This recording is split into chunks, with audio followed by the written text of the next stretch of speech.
Bonjour à tous, vous êtes toujours sur les ondes françaises de Radio Taïwan International. Ici Lisa Dufaux pour vous présenter le décryptage d'aujourd'hui dans lequel je vous propose de découvrir une exposition spéciale inaugurée récemment au Musée national du Palais de Taipei. Il s'agit de l'exposition intitulée « Le retour des créatures mythiques dans les artefacts », inaugurée le 20 mars dernier pour la première partie et qui sera suivie d'un second chapitre du 10 juin au 30 août. Pour cette exposition, le Musée national du Palais a collaboré avec le Musée national d'histoire de Taïwan, mais aussi, chose plus rare, avec le temple Chaotian de Beigang, un très vieux temple dont l'histoire remonte à près de 300 ans, qui est dédié à la déesse Mazu, dont le culte est très vivace à Taïwan, et dont la construction et les sculptures sur bois notamment sont réputées et signées de célèbres artistes.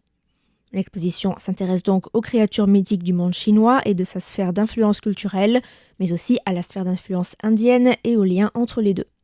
Et en plus des créatures mythiques qui combinent différents traits animaux, certains animaux qui existent dans la nature ont, dans la Chine ancienne, acquis au fil du temps un rôle mythique et des pouvoirs nouveaux.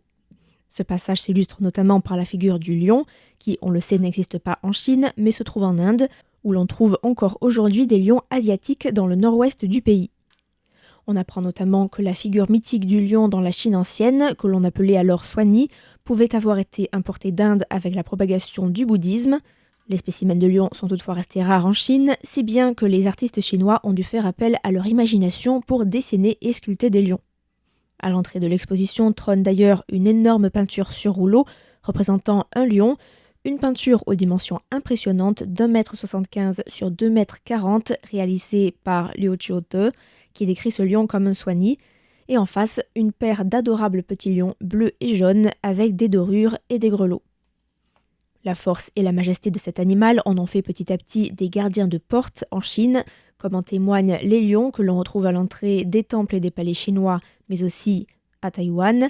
ou encore dans les sanctuaires shinto au Japon sous forme de komainu, après être arrivés sur l'archipel nippon avec le bouddhisme également.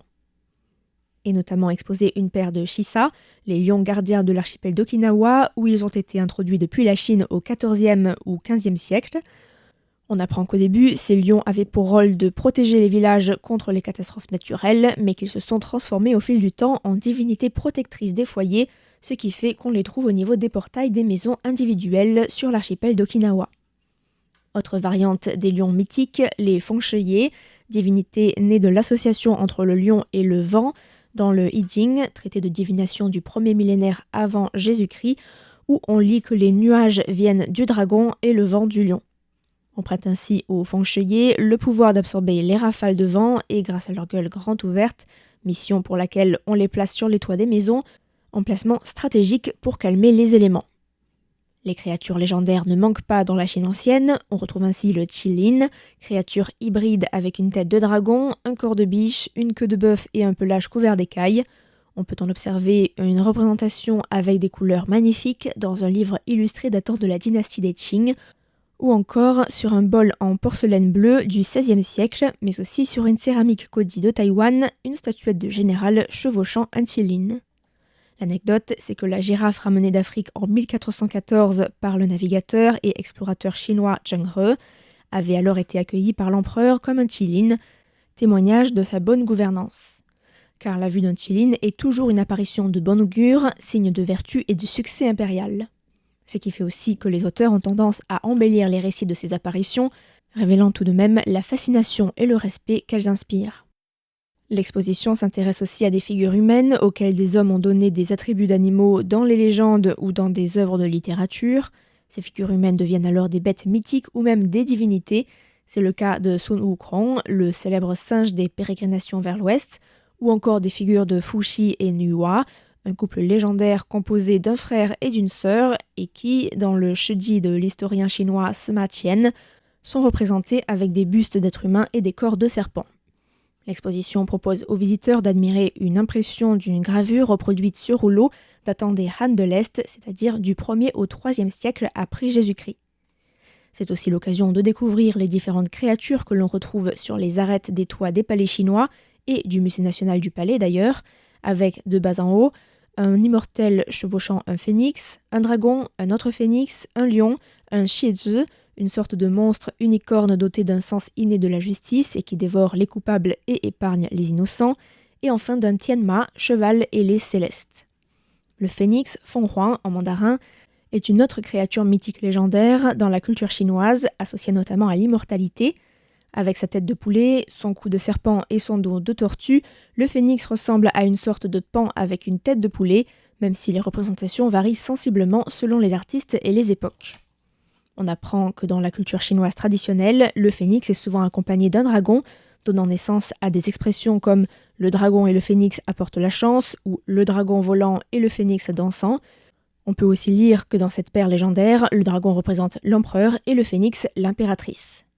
Il est notamment présent avec son plumage à 5 couleurs et le nom de phénix dans les nuages auspicieux à travers un album illustré de la longévité et de la prospérité signé de l'artiste Dai Hong du début du XVIIIe siècle.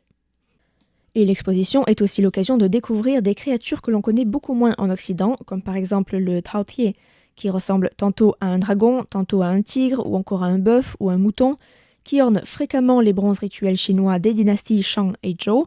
On le trouve notamment sur certaines céramiques funéraires, ainsi que sur des disques de jade. Ou encore les baku, mo en mandarin, créatures fantastiques japonaises inspirées de représentations du tapir dans la littérature chinoise, et décrites comme un animal se nourrissant des rêves et des cauchemars, ce qui en fait des créatures auxquelles on fait appel pour se protéger contre les mauvais rêves, soit à travers des amulettes, soit encore, comme dans l'exposition, en motifs décoratifs sur les couvertures, avec ce magnifique exemple bleu marine, bleu clair et blanc, qui date du début du XXe siècle au Japon. Une petite section de l'exposition est consacrée à la figure du crapaud, associée à la richesse dans la culture traditionnelle chinoise. Ainsi, le Jinchan, littéralement crapaud d'or, apparaîtrait durant la pleine lune près des maisons ou des commerces qui recevront prochainement une bonne nouvelle, le plus souvent liée à la richesse. Le Jinchan est un compagnon de l'immortel taoïste Liu Hai, aussi connu sous le nom de Liu Hai Chan, dans ses fonctions de dieu de la richesse. Le Jinchan constitue la représentation la plus commune du crapaud parmi les objets d'art et de décoration chinois, car il aiderait à attirer et à protéger la richesse et aussi à éloigner le mauvais sort. Le musée en expose plusieurs spécimens avec une statuette en néphrite figurant Liu Hai avec un crapaud sur l'épaule ou encore avec une porcelaine chinoise de la dynastie des Qing représentant Liu Hai chevauchant un crapaud d'or.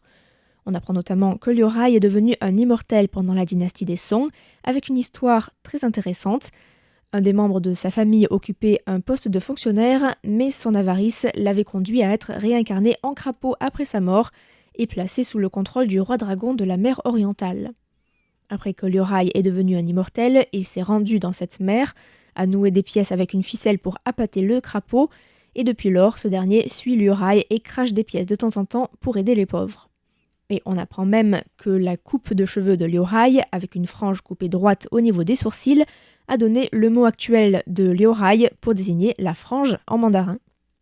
Carpe, grue, aigle garuda, rouillé et tigre blanc ou encore tortue noire, yazi et fushi, autant de créatures légendaires qu'il reste à découvrir dans cette passionnante exposition qui, on le rappelle, restera accrochée jusqu'au 7 juin pour la première partie, avant de pouvoir retourner au musée pour la deuxième partie. Notons que le lien de l'exposition sera inséré dans l'article du décryptage d'aujourd'hui et qu'un certain nombre d'œuvres sont présentées avec des textes explicatifs en mandarin et en anglais sur le site internet du musée du Palais.